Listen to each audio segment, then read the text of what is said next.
The lord. హల్లెలూయా. ప్రభునందు ప్రియ దేవుని పిల్లలారా, ప్రతి ఉదయం దేవునితో అనే ఆధ్యాత్మిక కార్యక్రమానికి మిమ్మలను ప్రేమతో ఆహ్వానిస్తూ ఉన్నాను. నేటి వాక్య ధ్యానముగా ఆదికాండము 9వ అధ్యాయము 1 నుండి 7 వచనాలు దేవుని లేఖనాన్ని చదువుకొని ధ్యానం చేసుకుందాం. మరియు దేవుడు నోవాహును అతని కుమారులను ఆశీర్వదించి, మీరు ఫలించి అభివృద్ధి పొంది భూమిని నింపుడి.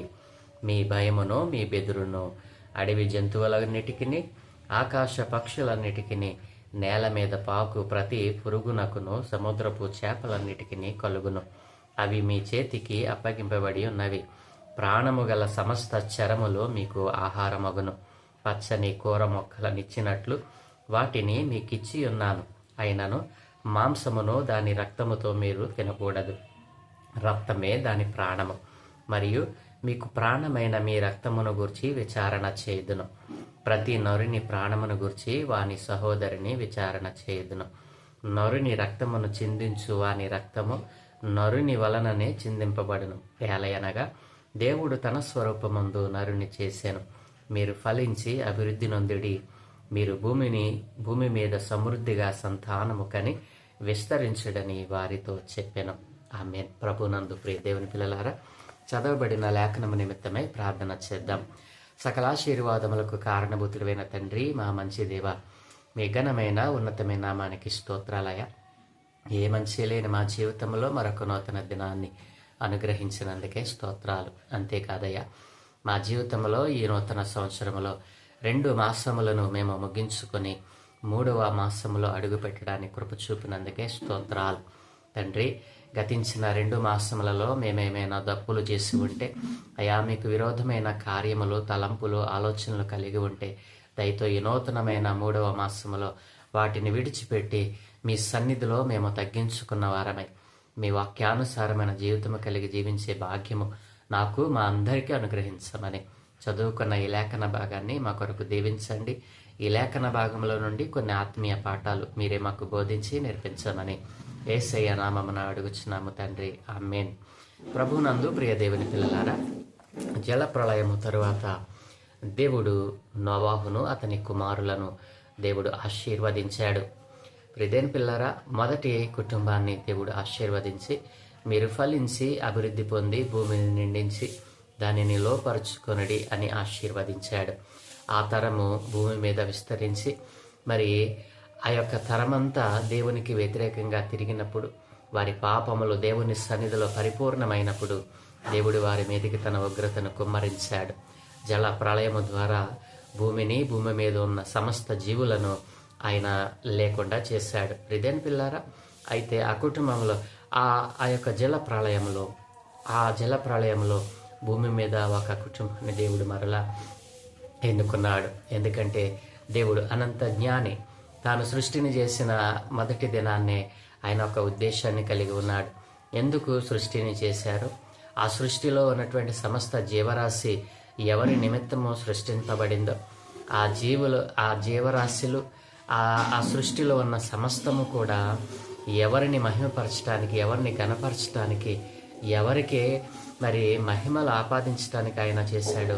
ఆ ఉద్దేశాన్ని బట్టి దేవుడు మరలా మరి భూమి మీద ఆ మొదటి యొక్క సృష్టిని దేవుడు సమూలంగా నిర్మూలన చేసి, మరి సంతాపపడినటువంటి దేవుడే మరి పశ్చాత్తాపడి ఇక నరులను బట్టి భూమిని మరల నేను శపించను అన్నాడు. అంటే శాపము భూమి మీదకి రాదు, కానీ నరుల మీదకి రాదా అంటే, నరులు వారి హృదయము కేవలము చెడ్డది అన్నాడు. బాల్యము నుండి వారి హృదయం ఏమైందంటండి? చెడిపోయినటువంటిది. వారి హృదయ ఆలోచనలు చెడిపోయాయి. వారి ఊహలలోని తలంపులన్నీ మరి చెడిపోయినవిగా దేవుడు చెప్పాడు. ప్రియదేని పిల్లలు, అందుకనే నేను నరులను బట్టి భూమిని మరలా నేను శపించను అంటున్నాడు.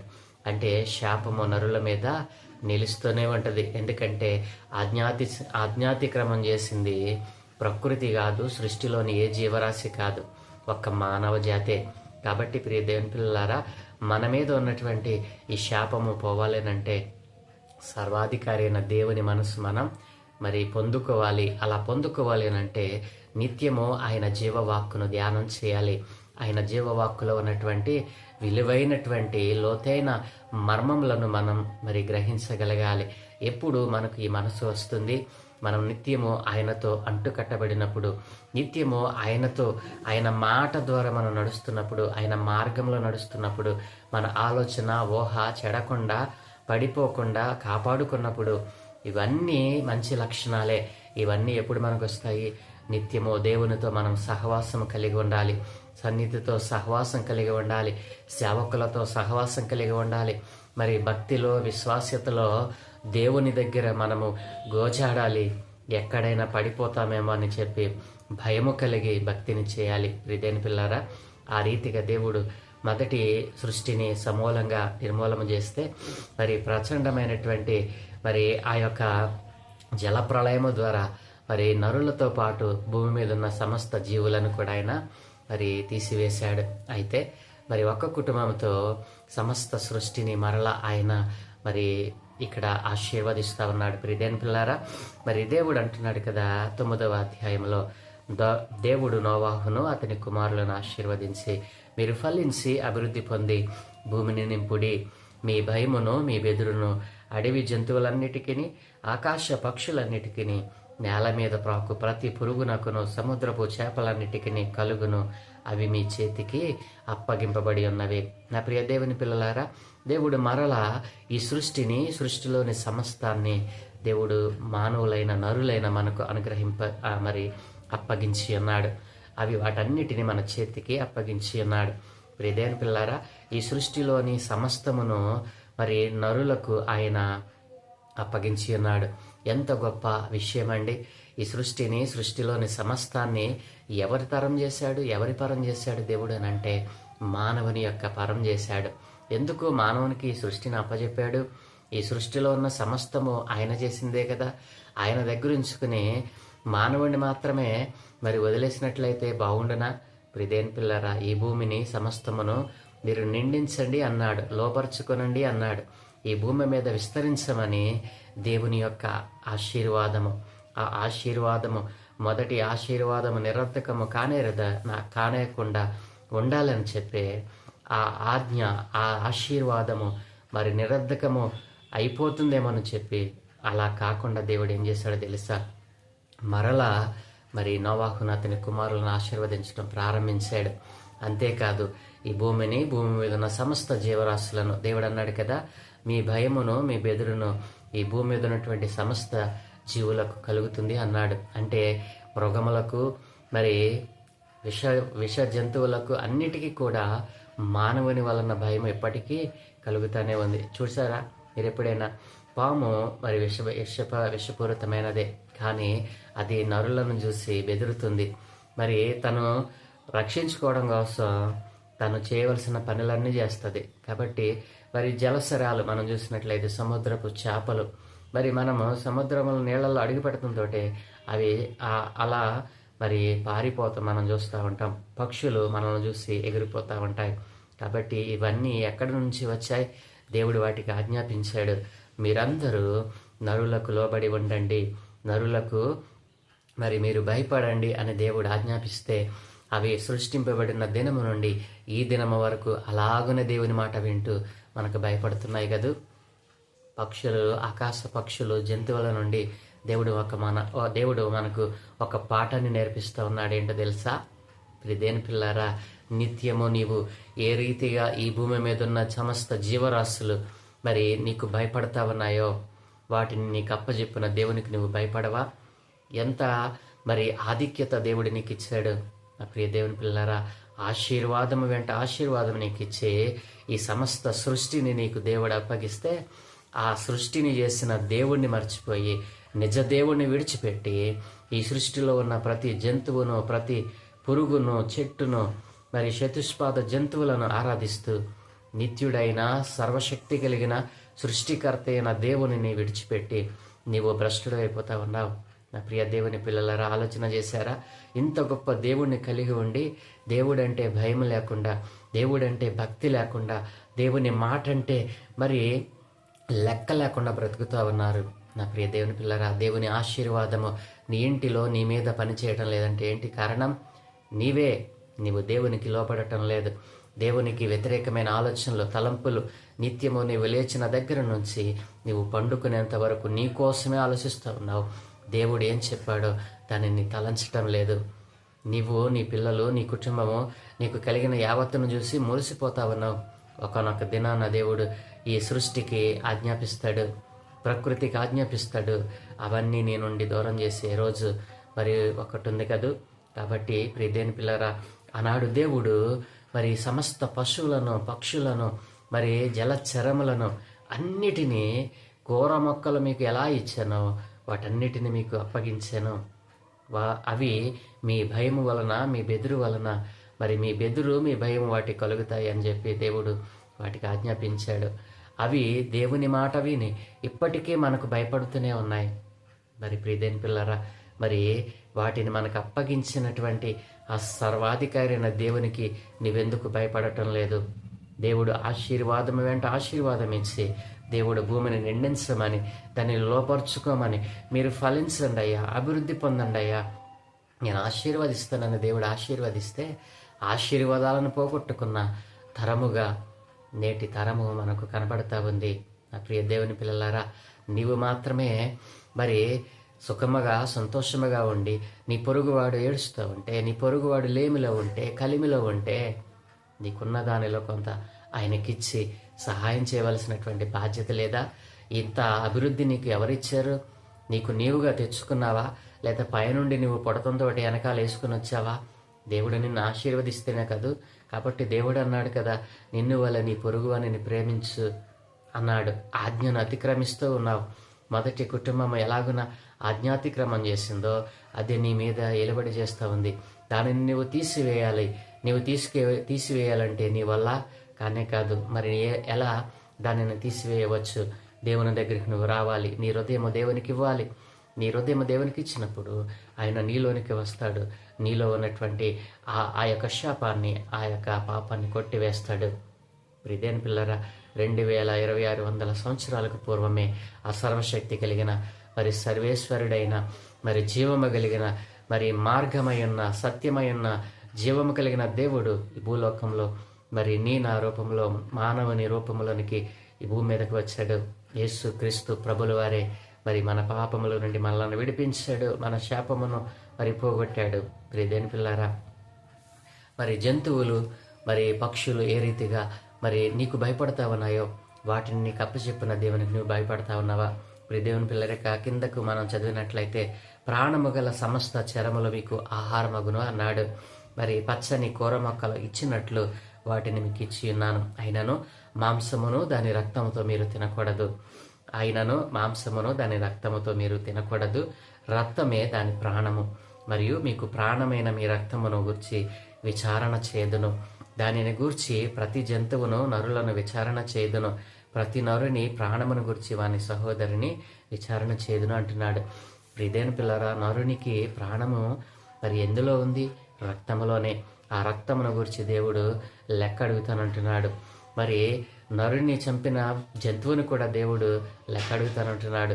నరుని చంపిన వ్యక్తి అదే నరుని చేతిలో హతమవుతాడని దేవుడు చెప్పాడు. అవును ప్రియ దేవుని పిల్లారా, మనం చూస్తూ ఉన్నాం. భూమి మీద ఒకరిని చంపినప్పుడు వారి తరపు వారితోనో లేదా వారు ఏర్పాటు చేసిన వారితోనో మరి ఆ మనుష్యుడు హతమవటం మనం చూస్తూ ఉన్నాం. దేనిపల్లి ఇది దేవుని విధి. దేవుడు ఎలా చెప్పాడో అదే భూమి మీద జరుగుతూ ఉంది. ఎందుకంటే దేవుడు సమస్తమును ఎరిగినవాడు. దేని పిల్లారా, కాబట్టి రక్తమును, దాని మాంసమును, దాని రక్తంతో కలిసి మనం తినకూడదు. రక్తము మరి ప్రాణము, రక్తమే ప్రాణము. కాబట్టి ఆ రక్తమును గురించి దేవుడు విచారణ చేస్తానంటున్నాడు. కాబట్టి నరుని రక్తమును చిందించు అని రక్తము నరుని వలననే చిందింపబడును. ఎలయనగా దేవుడు తన స్వరూపమందు నరుని చేశాడు. దేని పిల్లలు చూసారా, ఆయన రూపంలో మనం చేసుకున్నాడు. ఆయన రూపంలో మనం చేసుకుని మనలను ఈ భూమికి మరి అధికారం ఇచ్చాడు. ఈ భూమి మీద, సమస్తము మీద మనకు అధికారం ఇచ్చాడు.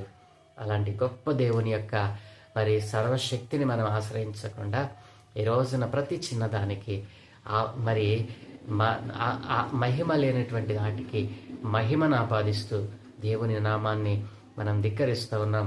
దేని పిల్లరా, అనేక మంది ఈ సర్వశక్తి కలిగిన దేవుని నామాన్ని తెలుసుకొనకుండా భ్రష్టులైపోతా ఉన్నారు.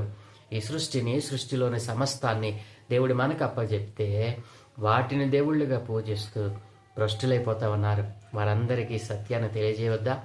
ఈ భూమి మీద సమస్తమును దేవుడు మనకిచ్చాడు అనేటువంటి ఆ జ్ఞానాన్ని నీవు పొందుకోకుండా, అసలు నీవే ఎరగకుండా ఆ భ్రష్టులైనటువంటి వారితో సహవాసం చేస్తూ ఉన్నావు. దేని పిల్లల జాగ్రత్త, లెక్కలోనికి నేను తెస్తానంటున్నాడు దేవుడు. ప్రతి రక్తపు బొట్టును ఆయన లెక్కలోనికి తెస్తానంటున్నాడు. నా ప్రియ దేవుని పిల్లల ప్రతి అతిక్రమాన్ని దేవుడు లెక్కలోకి తెస్తానంటున్నాడు. నా ప్రియ దేవుని పిల్లల ఆలోచన చేయండి. మరి 7వ వచనంలో మీరు ఫలించి అభివృద్ధి నొందిడి, మీరు భూమి మీద సమృద్ధిగా సంతానము కని విస్తరించుడని వారితో చెప్పాడు. నోవహు కుటుంబానికి మరలా దేవుడు ఆశీర్వాదం ఇస్తూ మీరు భూమిని నిండించండి, మరి సమృద్ధిగా భూమి మీద సంతానమును కనండి అని దేవుడు ఆశీర్వదించాడు. అందుకనే ఈరోజున మనం చూస్తున్న మరి ఇన్ని దేశాలు, ఇన్ని రకాల జాతులు, ప్రజలు. ప్రిదేన్ పిల్లారా, ఏ దేశంలో లేదు కులం. ప్రిదేన్ పిల్లారా, ఏ దేశంలో కూడా కులం అనేటువంటిది లేదు. ఒక్క భారతదేశం, మన దేశంలోనే ఈ కులము, మతము అని చెప్పి విర్రవీగుతున్నటువంటి సందర్భాలు మనం చూస్తూ ఉన్నాం. ప్రతి దేశంలో జాతులు ఉన్నాయి తప్ప కులం లేదండి. దేని పిల్లలు ఆలోచన చేయండి.